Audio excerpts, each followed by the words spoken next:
समस्त को शुभेच्छा साधुवाद। विधिबद्ध भाव में आज मो एवं जीवन बाबू जीवन प्रदीप दास विधिबद्ध भाव में विजु जनता दल रे सामिल हेलु। नवीन निवास रे सुप्रीमो नवीन पट्टनायक नेतृत्व रे एवं तांको उपस्थित रे आमे दुई जन विधिबद्ध भाव में आमे विजु जनता दल रे सामिल हेलु एवं विजु जनता दल रे श्रृंखलित कर्मी हिसाब से आमे कार्य करिबु। बालेश्वर जिले में किपरि भाव में विजु जनता दल अधिक संगठित हो पारिबो, अधिक मजबूत हो पारिबो, सेतिपाई आमे मिलमिशि समस्ते काम करिबा। यह होची आजिकार कार्यक्रम। सेतिपाई आपण माने समस्ते जानिचंती बस्ता निर्वाचन मंडली रु पांच थर मु निर्वाचित होइछि। एककालीन कंटिन्यूअस प्रोसेस रे 5 थर निर्वाचित होइछि एवं लोकंक सहित बालेश्वर जिला लोकंक सहित उतप्रोत भाव में जड़ित मंत्री थिला बेले एवं मंत्री नथिला बेले समस्त सहित सुसंपर्क से जते बेले बालेश्वर जिलार विजु जनता दल सभापति थिली बा ता आगु विजु बाबू समय प्रभात पुरुष विजु बाबू समय जिते बेले थिले सेते बेले मध्य मु जनता दल रे मध्य मु सभापति बालेश्वर जिलार सभापति थिली एवं सभापति हिसाब से बालेश्वर जिलार विभिन्न ग्राम विभिन्न पंचायत विभिन्न स्थान निर्वाचन मंडली को गस्त करिछि एवं करुथली एवं संगठन को अधिक मजबूत करुथली। सेतिपाई आज मध्य से चिंताधारा नहीं आमे काम करिबा समस्त को आपणार करी समस्त सुख दुख साथी हो।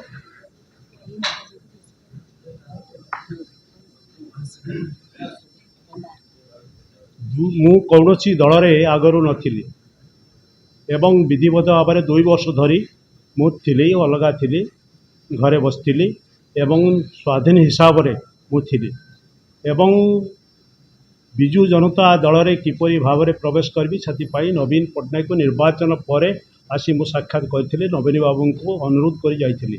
नवीन बाबू आज स्वीकृति देले एवं आज आमको विजु जनता दल रे विशेषतः मते विजु जनता दल रे आज मिश्रण करेले। दलरू दूरे जाइथिले मध्य बा 13 वर्ष मु अलगा रहिथिले मध्य लोकंक सहित संपर्क रहितला। लोकंक सहित संपर्क विभिन्न कार्यक्रम रे मु शामिल होउथिली। लोकंक सहित विभिन्न सोशल फंक्शन एवं सामाजिक कार्यक्रम विभिन्न कार्यक्रम रे मु शामिल होउथिली एवं गस्त करथिली। विभिन्न समस्या नहीं कि मध्य जिलापाल एसपी सहित एवं विभिन्न ऑफिसर सहित मध्य आलोचना करुथली, साक्षात करुथली, काम करुथली। तेणु सेपरी भाव में किसी असुविधा नथिला। दूरे रहिबा तेणु किसी असुविधा मध्य नथिला।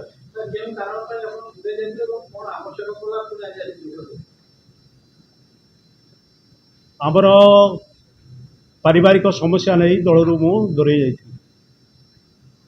तत्पर विधिबद्ध भाव में विजु जनता दल रे जोग दवापाई मु नवीन बाबू को 2024 निर्वाचन पर सांगे सांगे आसिक साक्षात करी नवीन बाबू को अनुरोध करी से कहते हो रघु बाबू ए विषय चिंता करवा ए विषय निष्पत्ति नवा।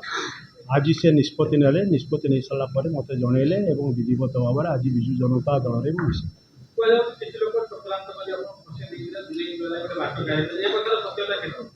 से विषय कौन वक्तव्य मोर देवा उचित नुहे। किए चक्रांत करथिला किए चक्रांत करिनथिला सी जानिछि। जी चक्रांत करथिला सी जानिछि, जी चक्रांत न करथिला सी जानिछि। तेणु से विषय कौन वक्तव्य देवा उचित हेबन।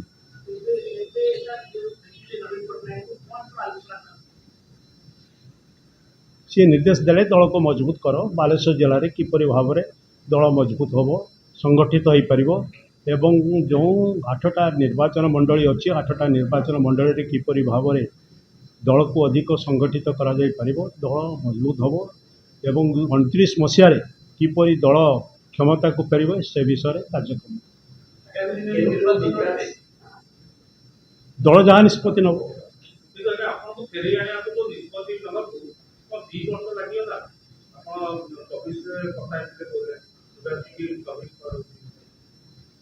ଯେତେବେଳେ ପାର୍ଟିର ସୁପ୍ରିମୋ ବିଜୁ ଜନତା ଦଳର ପାର୍ଟିର ସୁପ୍ରିମୋ ନବୀନ ବାବୁ ନିଷ୍ପତ୍ତି ନେଲେ ସେତେବେଳେ ଏ କାର୍ଯ୍ୟକ୍ରମ ହେଲା ବା ଏ ନିଷ୍ପତ୍ତି ନିଆଗଲା।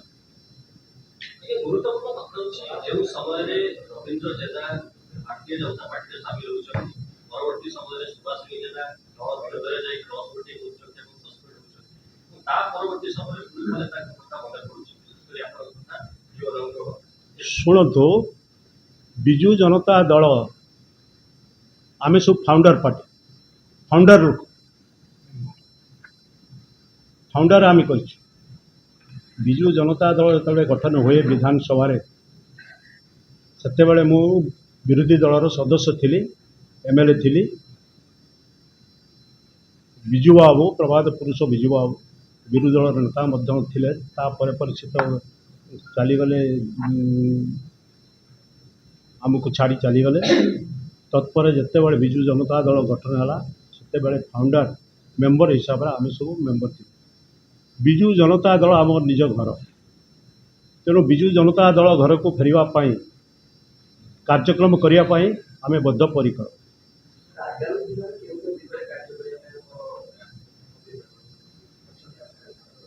ମୁଁ କହିସାରିଛି ସେ ନିର୍ଦ୍ଦେଶ ଦେଲେ ଆଜି ଯେତିକି ତାଙ୍କ ବକ୍ତବ୍ୟ ଜଣାଗଲା ବାଲେଶ୍ୱର ଜିଲ୍ଲାର ବିଜୁ ଜନତା ଦଳକୁ ସଂଗଠନକୁ ମଜବୁତ କରିବା ପାଇଁ ସେ କହିଛନ୍ତି। ରବୀନ୍ଦ୍ର ଜିଲ୍ଲାର ସଂଗଠନ ବହୁତ ମଜବୁତ ଅଛି, ଆପଣଙ୍କର ସଂଗଠନ ସେଇ ସଂଗଠନକୁ ଫେରେଇ ପାରିବେ? କାହାର ସଂଗଠନ ମଜବୁତ ଅଛି ସମୟ ହିଁ କହିବ।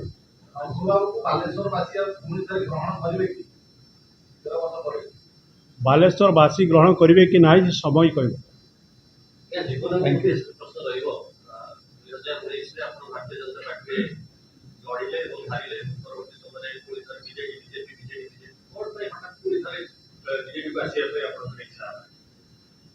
ବିଜେଡି ତ ମୁଁ 5 ବର୍ଷ ତଳେ ଛାଡ଼ିଥିଲି। ଭାରତୀୟ ଜନତା ପାର୍ଟିରେ ଭାବିଥିଲି ଯେ ଭାରତୀୟ ଜନତା ପାର୍ଟିରେ ରହିବି, ସଂଗଠନର କାର୍ଯ୍ୟ କରିବି, ସକ୍ରିୟ ରାଜନୀତି କରିବି ନାହିଁ।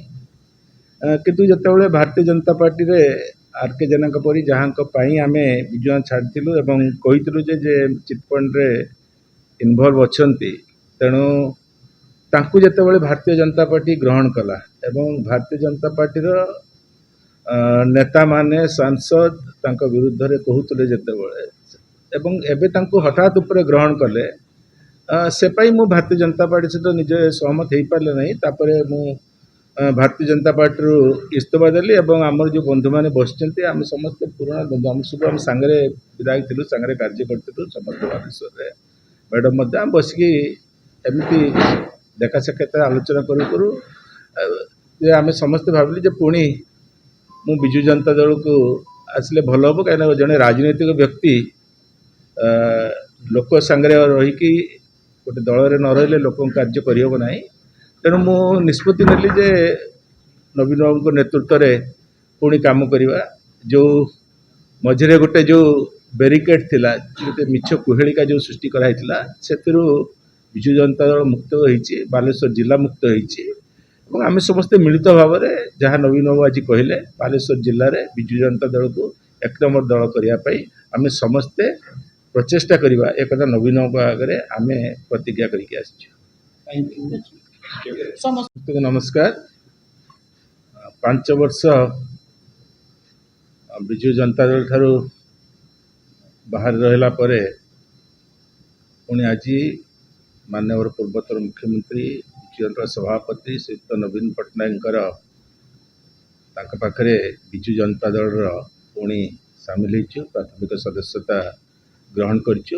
ଆଗାମୀ ଦିନରେ ମାନ୍ୟବର ନବୀନ ପଟ୍ଟନାୟକ ଯେମିତି ନିର୍ଦ୍ଦେଶ ଦେବେ ବାଲେଶ୍ୱରରେ କେମିତି ଦଳ ସୁସଂଗଠିତ ହେବ ଏବଂ ଯେମିତି ଦଳ ସେଠି 1 ନମ୍ବର ଦଳ ଭାବରେ ପରିଗଣିତ ହେଉଥିଲା, ଆଗାମୀ ଦିନରେ ବିଜୁ ଜନତା ଦଳକୁ ପୁଣି 1 ନମ୍ବର ଦଳ କରିବା ପାଇଁ ଆମେ ସମସ୍ତେ ମିଳିତ ପ୍ରୟାସ କରିବା, ଏକଥା ନବୀନଙ୍କ ପାଖରେ ଆମେ କଥା ଦେଇକି ଆସିଛୁ ଏବଂ ଆପଣଙ୍କ ମାଧ୍ୟମରେ ସେୟା ଜଣାଉଛି ଯେ ଆମେ ମିଳିତ ଭାବରେ ବିଜୁ ଜନତା ଦଳକୁ ବାଲେଶ୍ୱରରେ ପୁଣି 1 ନମ୍ବର କରିବା ପାଇଁ ଆମେ ଚେଷ୍ଟା କରିବା।